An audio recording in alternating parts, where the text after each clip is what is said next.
I have been the groundskeeper at the Careth Colonial Heritage Site for 22 years, and in all that time, I have never once wanted the blade. I want to be precise about that.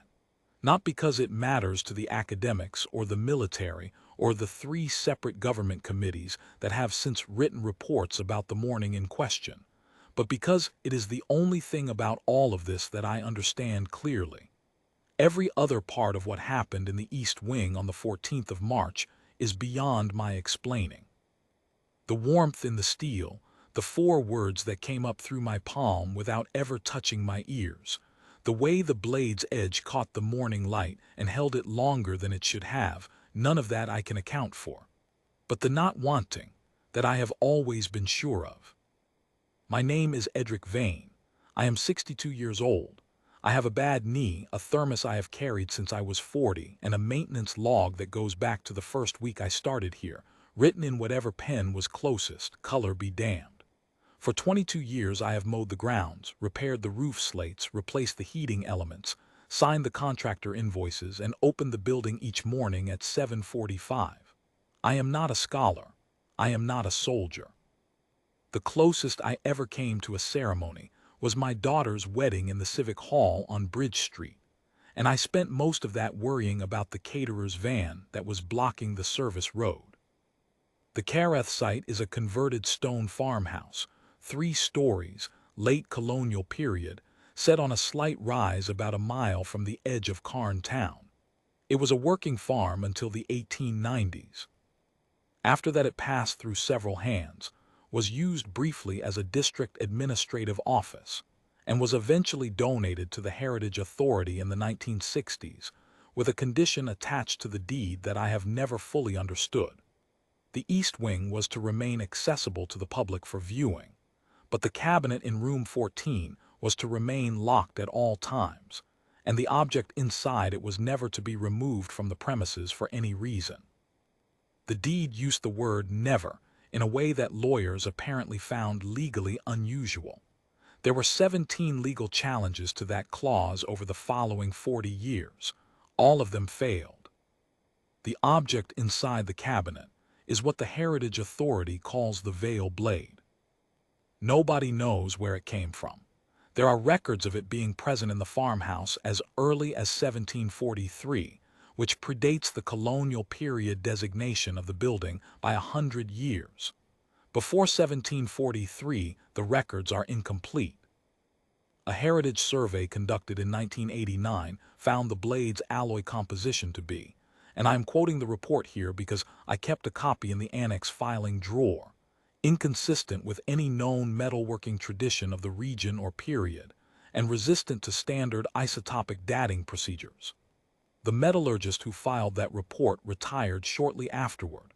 I am not suggesting a connection. She was 67 and had been planning the retirement for 2 years. I am only saying that the report was the last formal materials analysis ever successfully completed on the blade, because every subsequent attempt either produced instrument errors or required the assessor to physically handle the object, which brought its own complications. The blade is single-edged, roughly 80 centimeters from tip to pommel. The grip is wrapped in something that looks like dark leather but is not leather. The surface does not dry, does not crack, does not show any of the deterioration that leather shows with age. I have looked at it closely, through the glass, many hundreds of times, and I still cannot tell you what it is.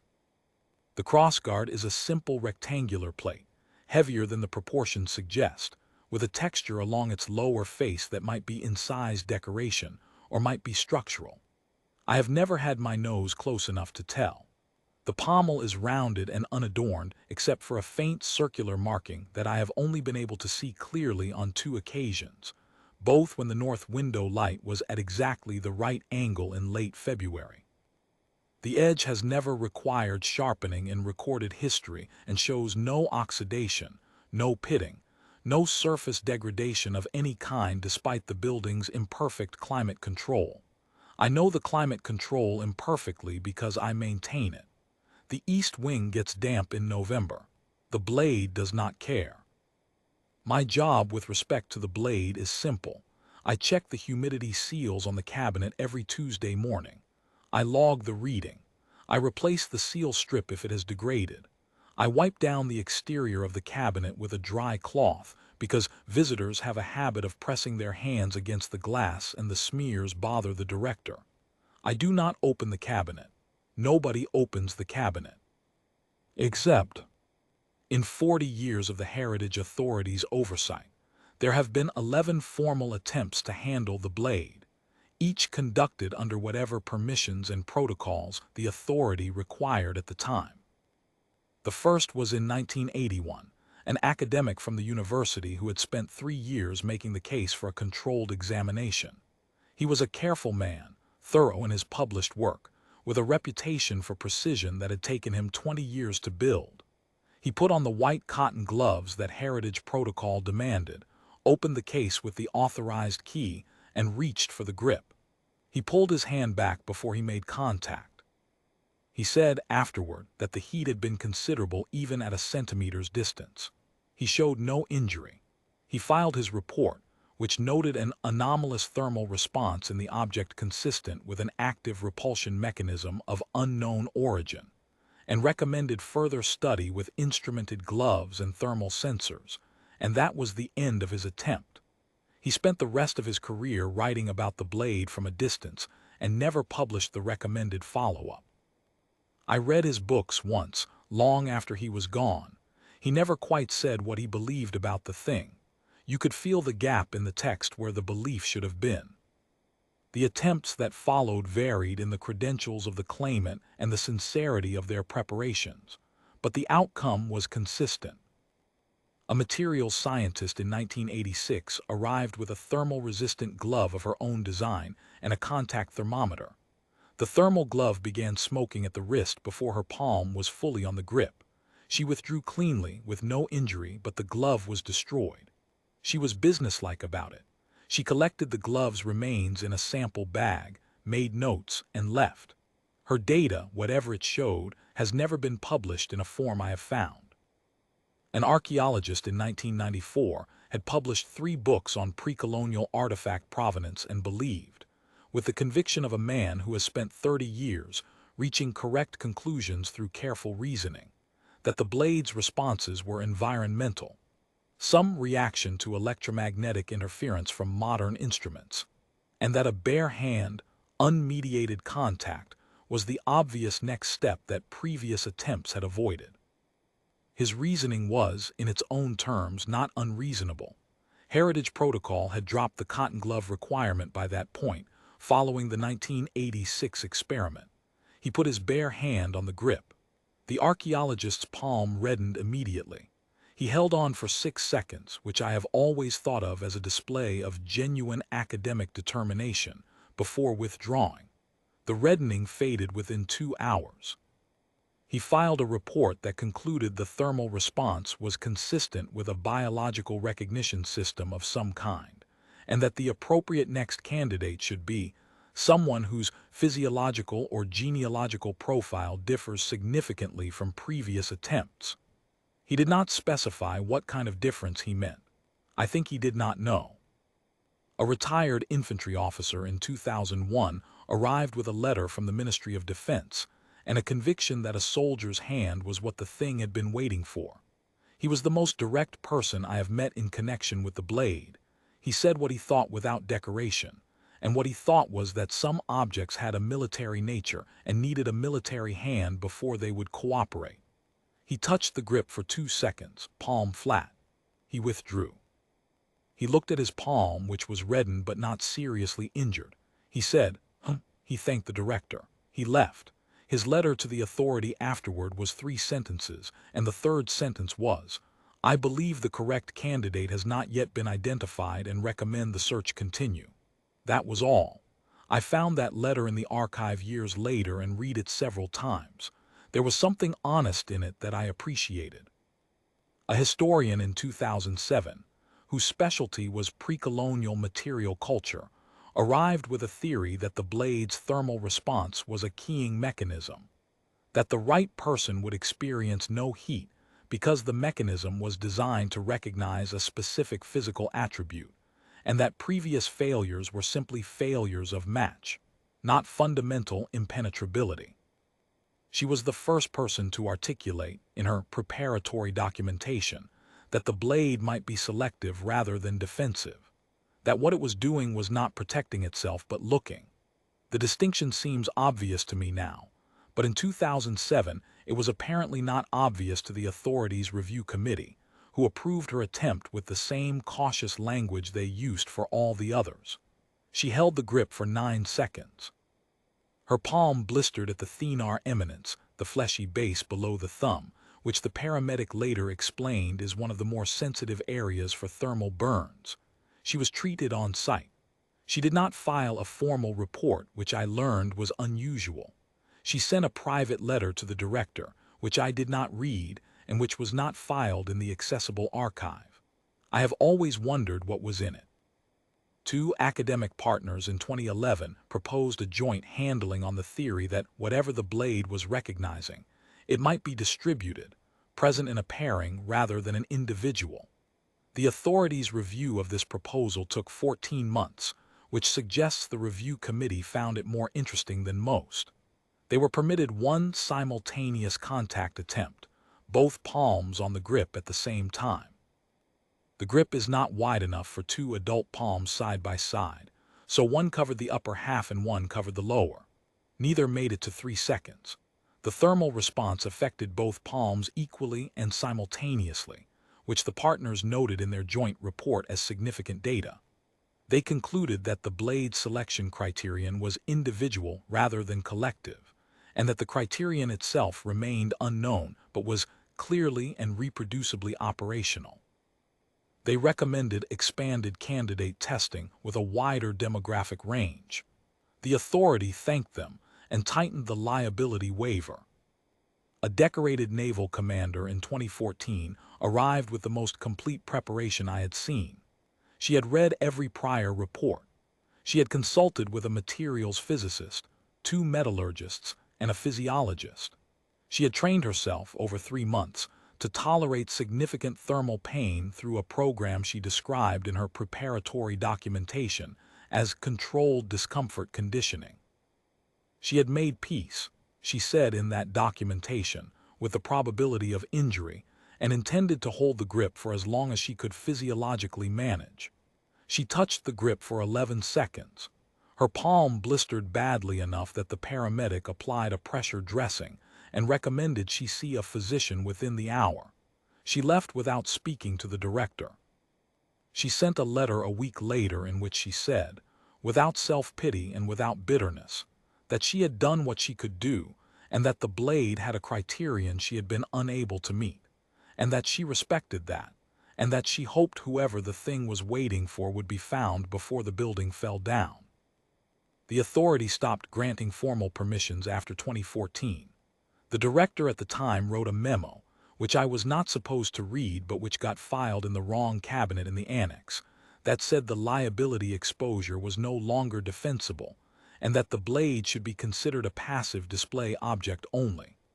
She used the word passive, with what I could tell, even from an administrative memo, was some frustration. So that was the situation when I arrived in 2002, midway through the era of formal attempts. I was hired to replace a groundskeeper who had retired, and my interview consisted of the director handing me a checklist of maintenance responsibilities and asking whether I had any objections to any of them. I had none. The blade was on the list as East Wing Cabinet, weekly humidity check, exterior clean. I read it the way I read everything on a maintenance checklist, which is to say I read it as a thing I would do on Tuesdays. I want to be honest about what happened over the 22 years between my first Tuesday morning in that East Wing and the morning in March. I want to be honest because I have been asked to write this account by the current director, and she has asked me to be thorough, and I take thoroughness seriously even when what I am being thorough about makes me sound like an old man who talks to furniture. I talk to the blade. Not every Tuesday. Maybe once a month, when the building was quiet and I had finished the humidity log and was wiping down the cabinet glass, and there was simply nothing to hurry toward. The East Wing on a slow Tuesday morning in winter is as quiet a place as I have found anywhere. The stone walls are 2 feet thick and hold the cold with the same commitment they hold everything else. Weather, memory, the particular quality of light that comes off old stone when the air is dry. The ceiling is low and vaulted, white plastered between dark timber beams, and there is a crack in the plaster near the east corner that I have repaired 3 times, and that comes back each time, patient as the stone beneath it. The floor is flagstone, original, uneven in the way of flagstone that has been walked on for 300 years.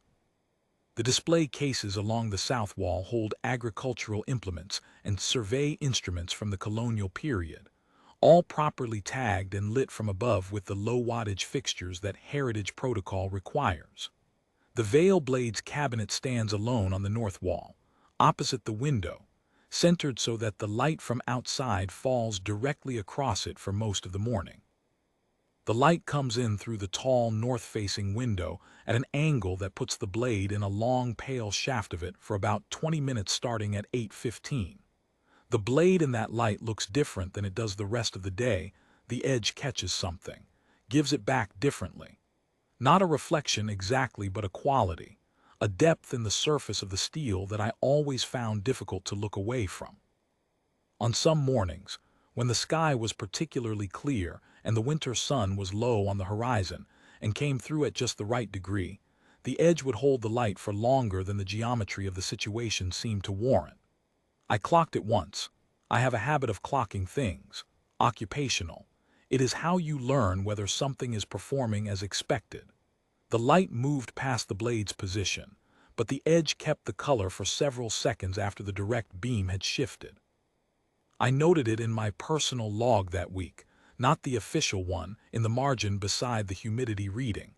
Edge holds light, why? I never answered the question. I moved on to the south corridor heating element, which that week was not holding temperature above 14 degrees and needed a thermostat call. The light was the first thing that made me talk to it. Standing in the shaft of it, cloth in hand, watching the pale winter glow hold in the steel for longer than it should have, I said something out loud. I don't remember what. Something on the order of "you look better in the morning," which is the kind of thing I say to the boiler in the north cellar when it starts up cleanly on a cold morning, and I appreciate the cooperation. I am not a sentimental man in any way I am aware of. But I talked to the machinery in my care, and the blade was in my care, and on that particular Tuesday morning it looked better in the morning, and I said so. After that it became a habit, the way habits do, not decided, just accumulated. I would finish the humidity log and start on the exterior glass, and something in the east wing's particular quiet, and the blade in its light, would prompt me to fill the silence with whatever was occupying my maintenance mind that morning.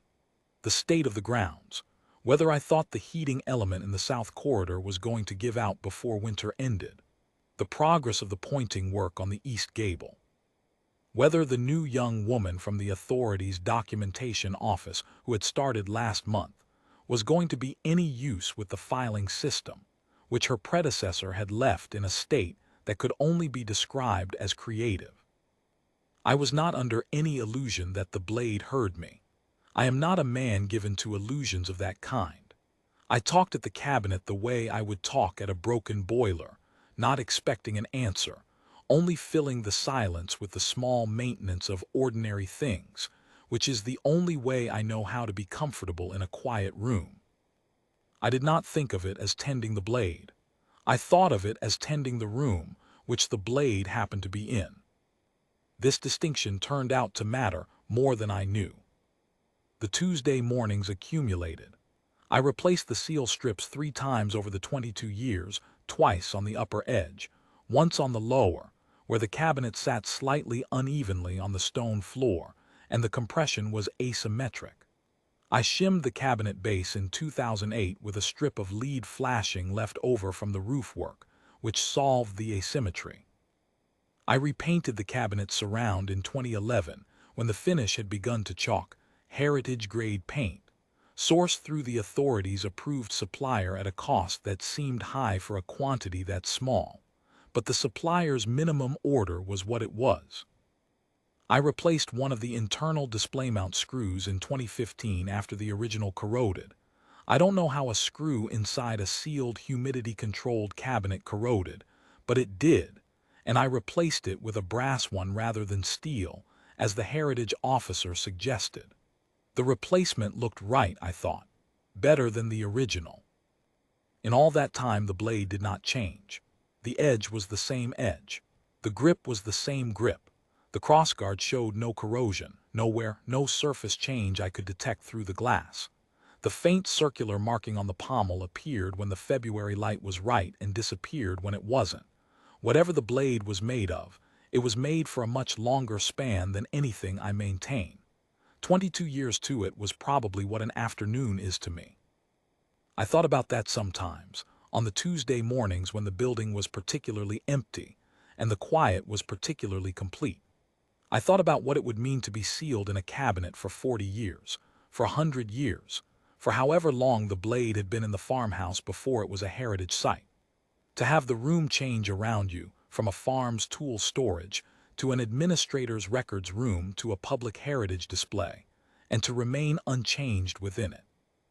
To have 11 pairs of hands come and go, singed and blistered, and to remain on the cradle between the two padded supports, undamaged, unhurried, waiting.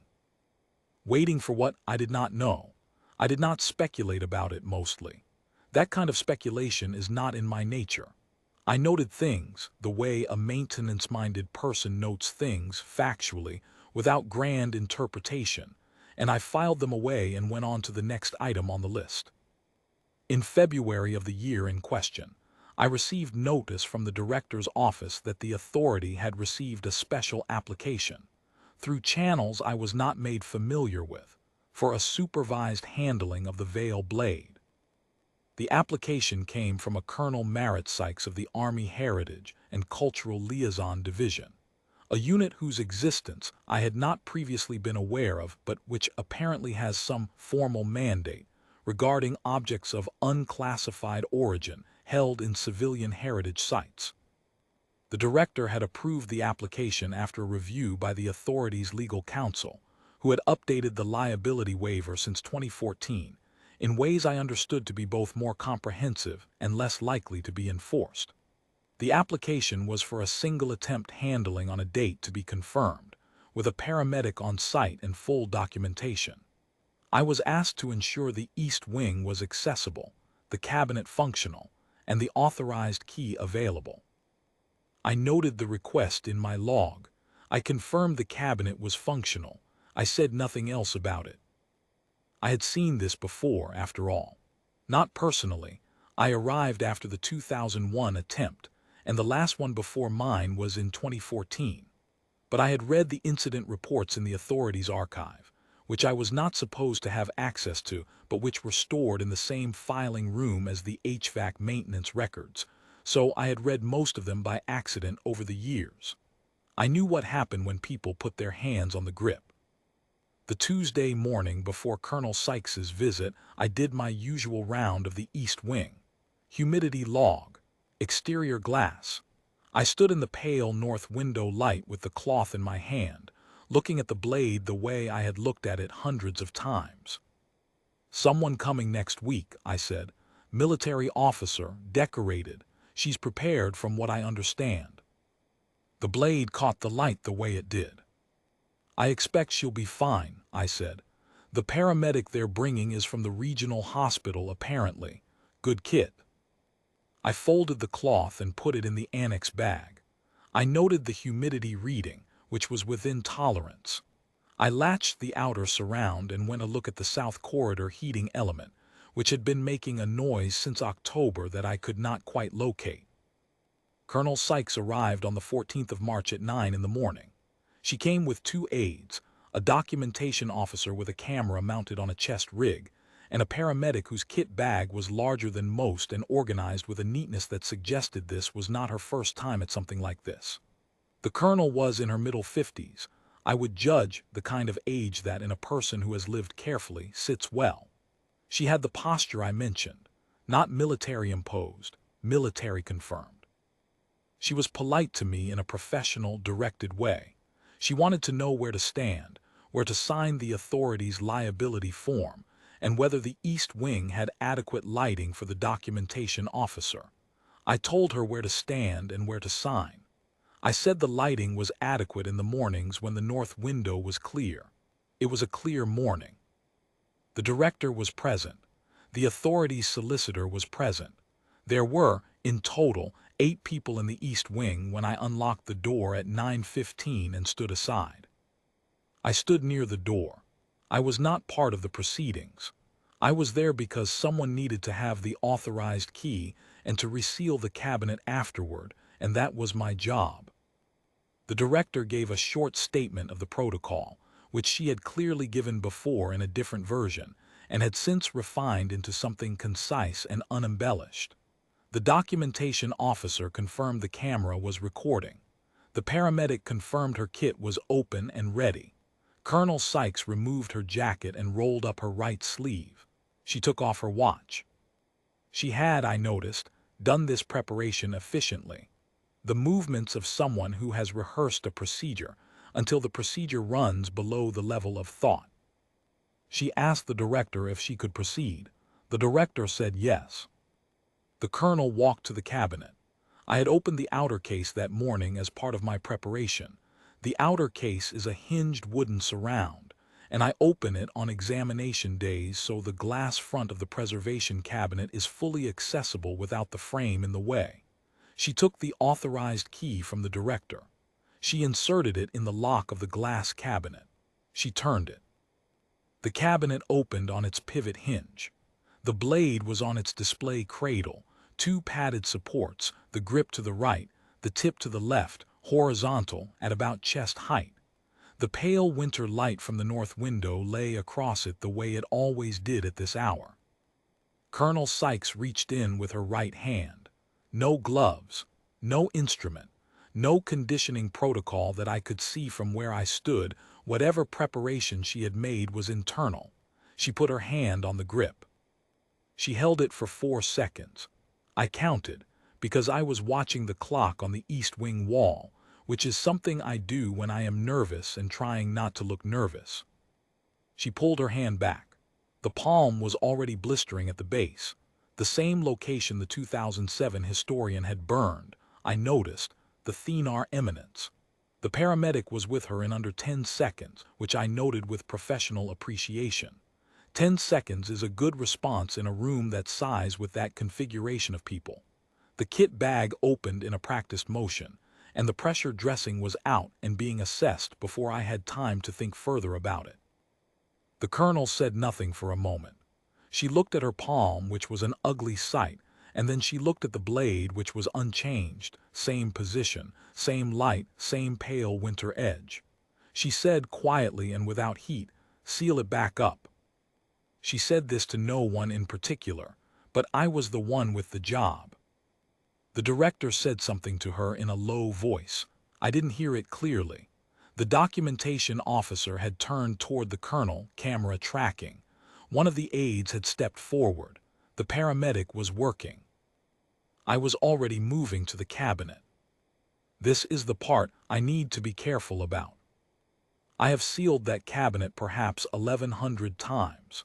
In 22 years of Tuesdays, and the additional times I opened it for inspection days or contractor assessments of the East Wing environment, 1,100 is a reasonable approximation.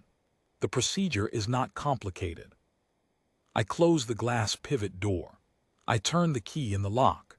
I check the seal strip on the upper and lower edge of the door, and if either has compressed past its replacement threshold, I peel it away and apply a new one from the roll I keep in the annex bag. Then I close the outer wooden surround and latch it. I have done this so many times that my hands do it, without much consultation with the rest of me. What my hands did, on the 14th of March at approximately 9:22 in the morning, was close the glass pivot door and move to the key. And before the key, as I always do, as I have done every time for 22 years, I rested my palm on the grip for a moment to check the cradle alignment. It is a habit from the first year, when the cradle had a tendency to shift on the lower support, and I'd found it easier to just feel the grip's position before closing the case rather than trying to judge it visually through the glass. The habit had outlasted the cradle problem by about 20 years. I never thought about it.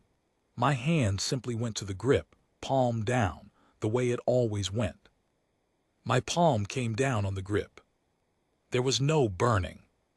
There was warmth, real warmth, the warmth of something that has been sitting in the sun, not the warmth of something trying to injure you. The warmth of a thing that has been waiting in a room for a long time and has been tended by the same hands for long enough that the hands are known. I am aware of how inadequate that description is. I am doing my best with what I have. It was the warmth of held metal on a day when the metal has had time to accept the room's temperature, and something in the room's temperature has been kind. It was the warmth of a good handle, the specific warmth of a tool that has been used for the right purpose long enough that the material has memorized the shape of the using. I am a man who has worked with tools his whole life. I know what a tool feels like when it has found the hand it was made for. I know the difference between a handle that fits and a handle that was fitted. This was neither of those. This was recognition, the specific warmth of being recognized by something that has known you for a long time and has chosen this particular morning to say so. I didn't move for a moment. My palm was on the grip. The grip was warm. The east wing was very quiet, not a silence of shock exactly, or not yet, because I don't think the people at the back of the room had registered what they were seeing. Colonel Sykes was at the far table with the paramedic, not facing me.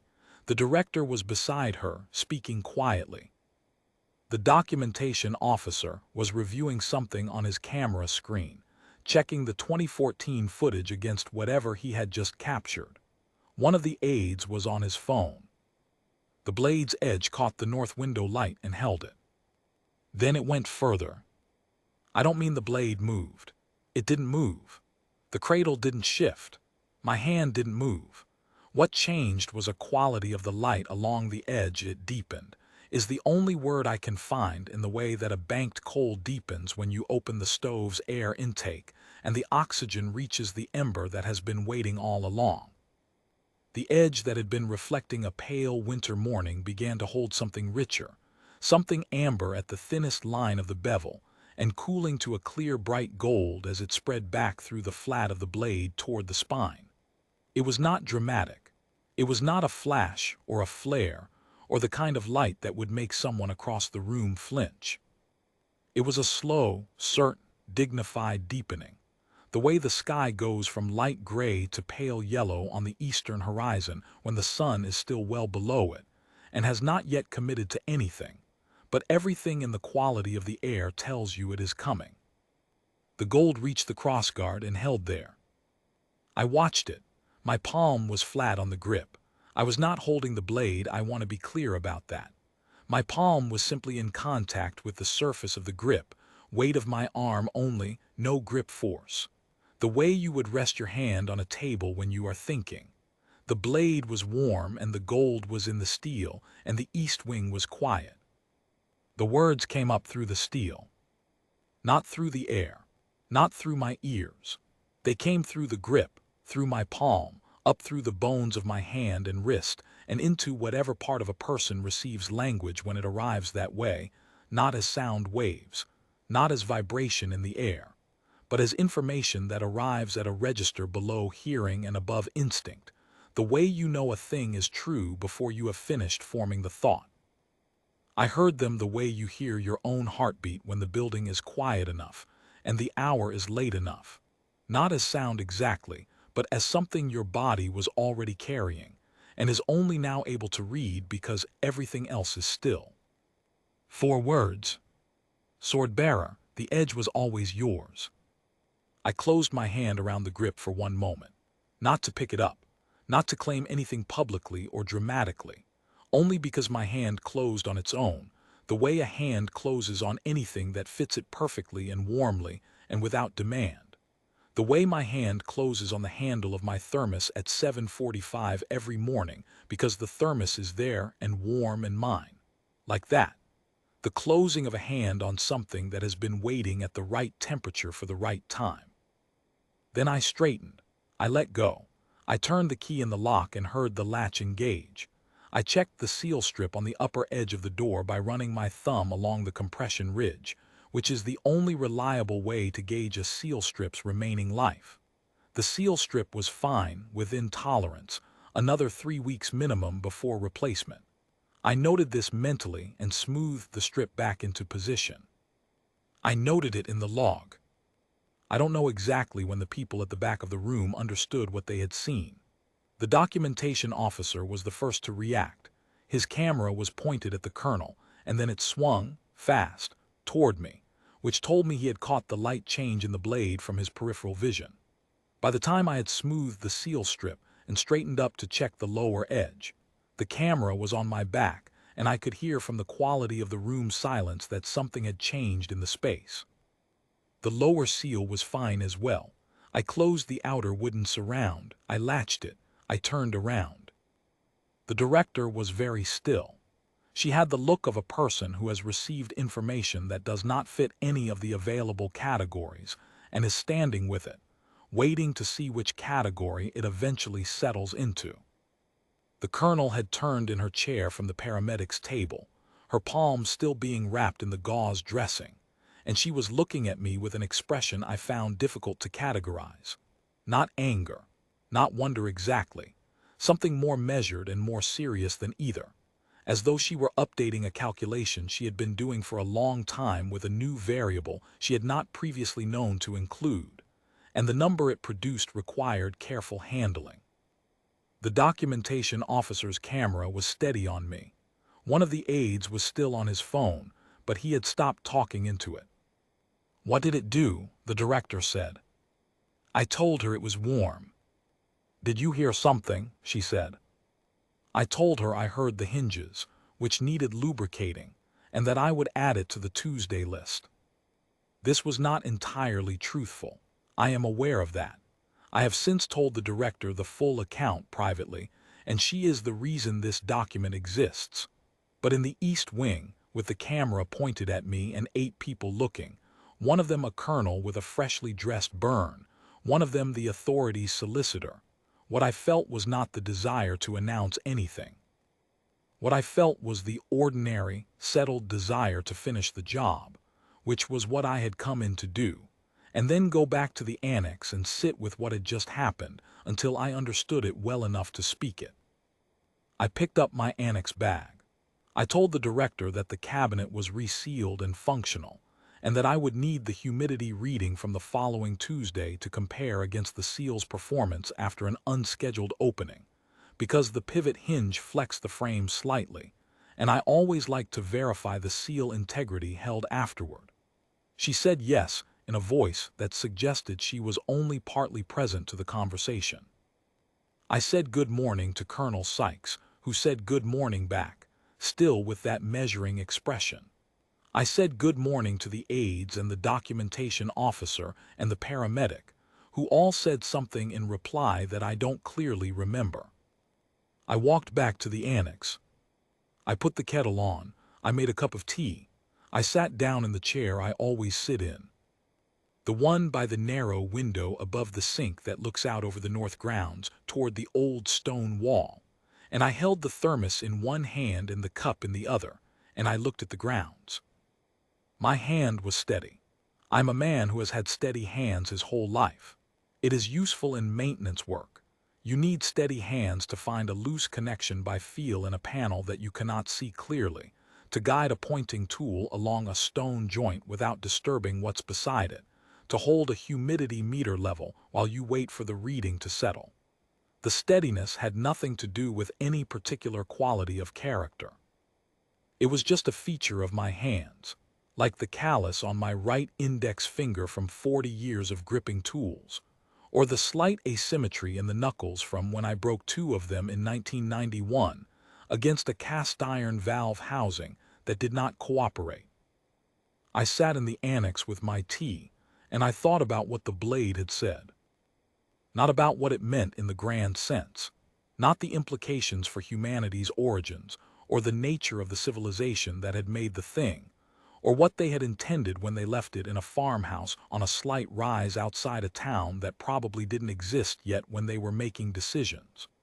Those are questions the academics and the committees have since spent a great deal of energy on, and they are welcome to them. I thought about the specific words themselves, because they were the kind of words that carry their own weight, and I wanted to feel the weight before I set them down. Sword bearer. I turned that over.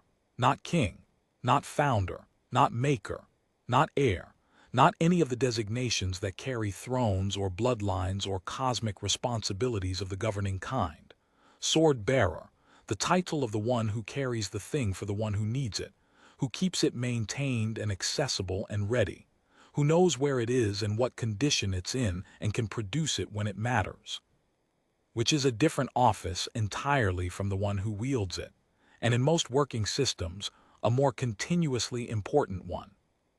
I thought about the 11 people before me, the careful academic, the materials scientist with her thermal-resistant glove, the archaeologist who held on for 6 seconds, the infantry officer who said, the historian with the burned Thenar eminence, the 2 partners, the naval commander who trained herself to endure thermal pain for 3 months before she came. None of them had been named sword bearer. None of them had been named anything. The blade had not spoken to them at all. I did not feel superior to any of them.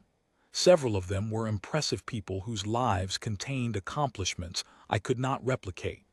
The naval commander had done things in her career that I have since read about and found genuinely remarkable. The archaeologist's 3 books are in the Heritage Sites Library, and I have read parts of 2 of them and found them well-reasoned. They had wanted the blade for reasons that were, probably, good reasons, purposes larger than the self, responsibilities they felt genuinely, missions that would have used the thing well, whatever it was for. The blade had refused them anyway. Not because they were unworthy in any human sense that I can identify, because they wanted it. That was the difference. That was the only difference I can see clearly. I had never wanted it. I had wanted the humidity seals to hold through winter and the pointing to last another 8 years, and the heating element to give me 1 more season before it gave out entirely, and I had to file the capital expenditure request, which the authority always took 6 weeks to process. That, apparently, was the right kind of wanting, the kind that had nothing to do with the blade. The edge was always yours. Not ours, not humanity's in some broad collective sense. Yours, mine, a specific, directed claim. The edge of this thing has belonged to this specific palm all along, which means the blade was finished, complete, already assigned before my hand ever came close to the cabinet, before I was hired, perhaps before the Heritage Authority existed, perhaps, if the dates are as old as the failed isotopic analysis suggests, before the farmhouse was built at all. I had been doing the humidity checks on a thing that already knew my name. I had been talking to a Tuesday morning room, and the room had been, in some register I cannot explain and do not intend to try to explain, listening. 22 years of humidity logs and seal strip inspections and conversations about the east gable and the heating element and the documentation officer's filing habits, and the blade had been on the cradle the whole time, in the light, knowing exactly whose palm was going to close the case. I drank my tea. I looked at the north grounds through the narrow window.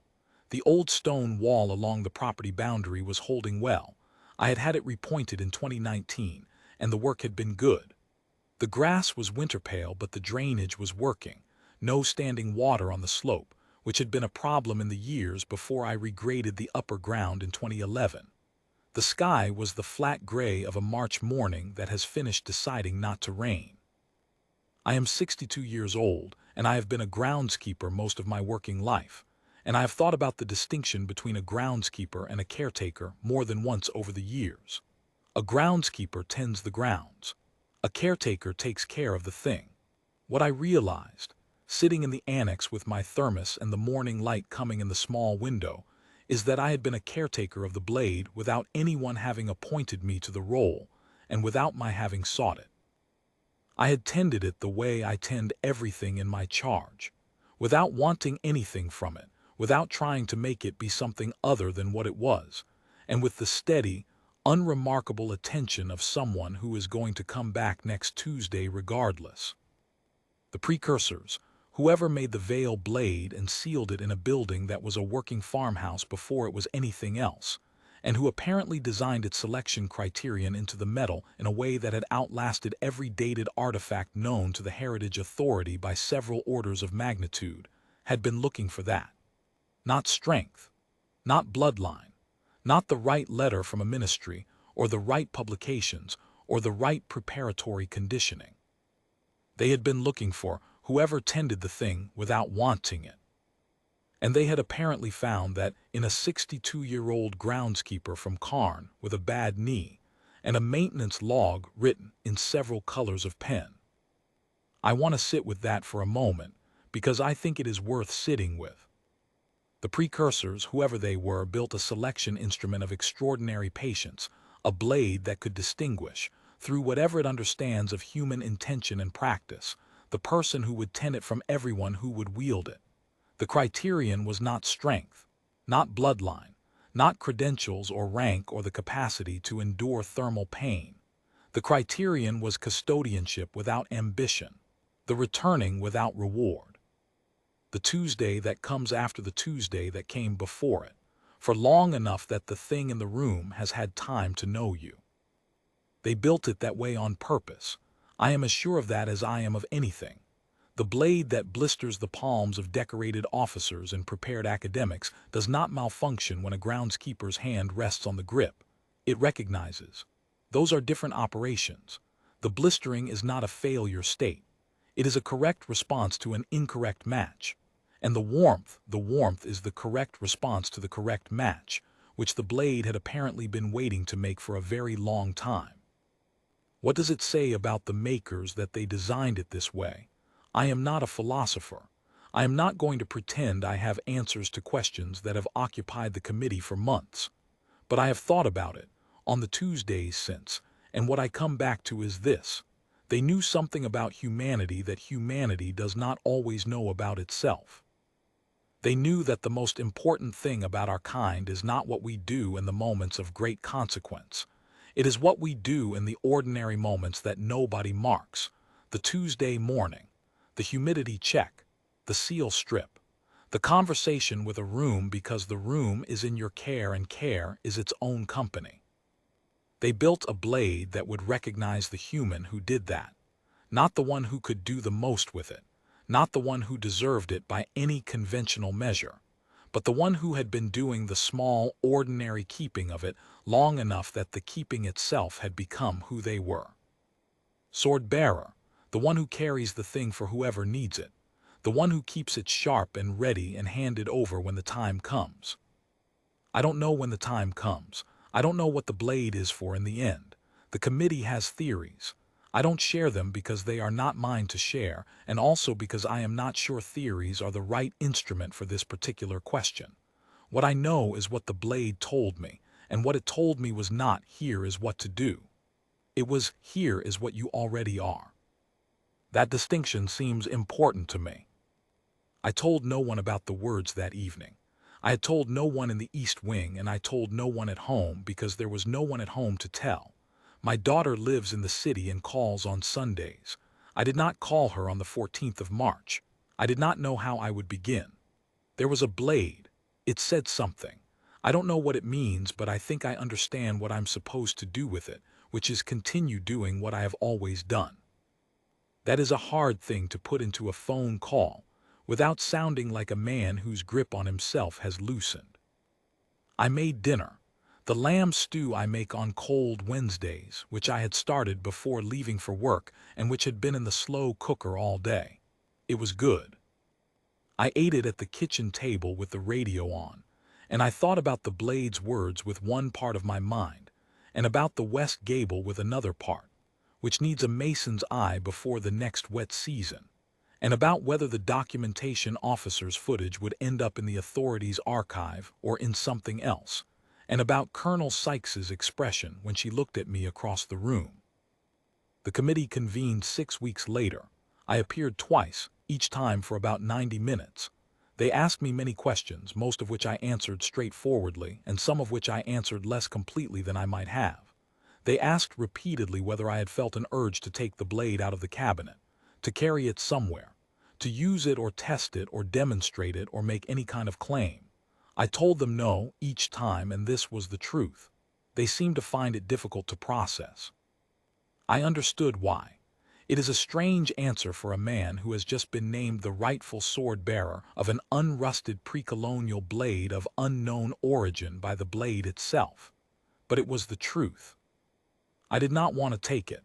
My job is to keep it where it is, functioning in the right conditions, accessible to the authorized parties. That is what a caretaker does. The blade nomming me did not change the job. If anything, it confirmed it. The committee chair, a careful, skeptical woman from the National Heritage Council, whose skepticism I found professionally refreshing, asked me what I thought the blade's recognition meant for the authorities' management of the object going forward. I told her I thought it meant the current management was working correctly and should continue. She asked if I was being serious. I told her I was always serious about management questions. She made a note. I do not know what the note said. Colonel Sykes wrote to me, a paper letter which I appreciated. She said she had reviewed the documentation officer's footage carefully, multiple times, and that my hand had been on the grip for 11 seconds according to the timestamp, and that during those 11 seconds the light behavior in the blade had been clearly documented. The deepening of the edge, the amber at the bevel, the gold spreading to the crossguard. She said she would be submitting the footage to a research panel. She said she had one question, which she understood I might not be able to answer. Had the blade communicated anything? I wrote back. I told her that the blade had said 4 words, and I gave them to her, because she had earned the right to know by being the last person before me to try, and by having the grace to say, seal it back up, rather than something else, and by writing a paper letter rather than a committee request. She wrote back once more. She said, "Thank you, I think I understand." She did not elaborate on what she understood, and I did not ask. Some things in a letter are better left where they are, at the level they were placed. What the blade had told me was not a command. It was a recognition, a statement of what was already true, delivered in a morning in March, through the steel, into the palm of a man who had been coming every Tuesday for 22 years, and who had never, on any of those Tuesdays, wanted anything from the thing except the humidity reading and a few minutes of quiet. The makers built the blade for the sword-bearer. They seeded the selection criterion into the metal and left the blade in the world and trusted the world to produce, eventually, the person who would qualify. They did not issue a prophecy. They did not arrange a ceremony. They did not send a herald to the farmhouse. They simply built the criterion into the steel and waited, and the waiting was exactly as patient as it needed to be. And humanity, which is a species that tends things, that returns to things, that keeps the small, ordinary maintenance of the world going in the intervals between the moments anyone bothers to look, eventually produced me. I'm not proud of this in the way that pride is usually meant. It is not an achievement. I did not train for it or work toward it or sacrifice for it. I did it because it was my job and because the job was in my nature and because I came back on Tuesdays. That is all. But there is something in it that I find when I sit with it in the quiet of the annex on a slow morning to be both humbling and, I will admit this, quietly satisfying. The precursors believed in that, in the Tuesday, in the return, in the ordinary human capacity to keep caring for a thing beyond the point where it is rewarding or interesting or impressive, simply because it is in your care. That is a quality of our kind that we do not often name. We tell stories about the warriors and the founders and the heirs and the bearers of justice. We do not often tell stories about the man who comes back on Tuesdays. The blade told a story about the man who comes back on Tuesdays. I keep the blade in the cabinet. The Tuesday humidity checks continue. The seal strip on the upper edge was replaced in April, as I had anticipated. I noted the replacement date in the log in green pen, which was what was nearest. The east gable pointing is holding. The west gable has been assessed by the mason I trust, and she has given me a quote and a timeline that I have included in this quarter's capital planning submission. The blade has not spoken again. I did not expect it to. It said what it needed to say, and now it is on the cradle in the east wing, in the pale north window light that reaches it at 8:15 and holds it for 20 minutes and then moves on. And I am in the annex with the contractor invoices and the seal strip inventory and the pointing reports and the capital planning submissions, and we are going about our ordinary business. Which is, I think, what the makers intended. They built a thing that would choose the right keeper. They built the choosing into the steel. They left it in the world and went away, and the world turned and a farmhouse became a heritage site, and a groundskeeper came every Tuesday, and 40 years later a colonel with a burned palm said seal it back up, and the groundskeeper went forward to do what he always did. And the blade said what it had been waiting to say, quietly, through the steel, without ceremony. On the following Tuesday I came in at 7:45. I made my way through the building in the usual order, checking the south corridor heating element first, which had settled back into acceptable performance and was holding temperature through the night, then the north cellar boiler, then the east wing. I unlocked the outer surround. I read the humidity gauge. I noted the reading in the log. I wiped down the glass exterior with the dry cloth. The blade was in the north window light. The edge held it the way it always does at this hour, that quality I have always found difficult to look away from. The amber at the bevel, the cool gold settling back into the flat. I didn't say anything that Tuesday. I didn't need to. I latched the outer surround and walked back to the annex. There are 12 buildings on this site. 3 of them need the gutters cleared before autumn.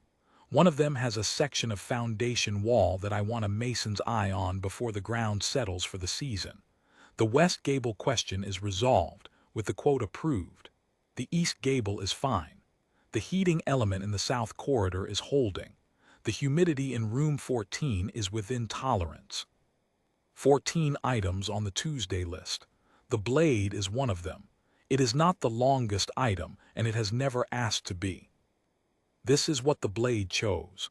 A man with a list, a Tuesday habit, steady hands and a thermos and 22 years of not wanting anything more than the job. I believe it knew what it was doing.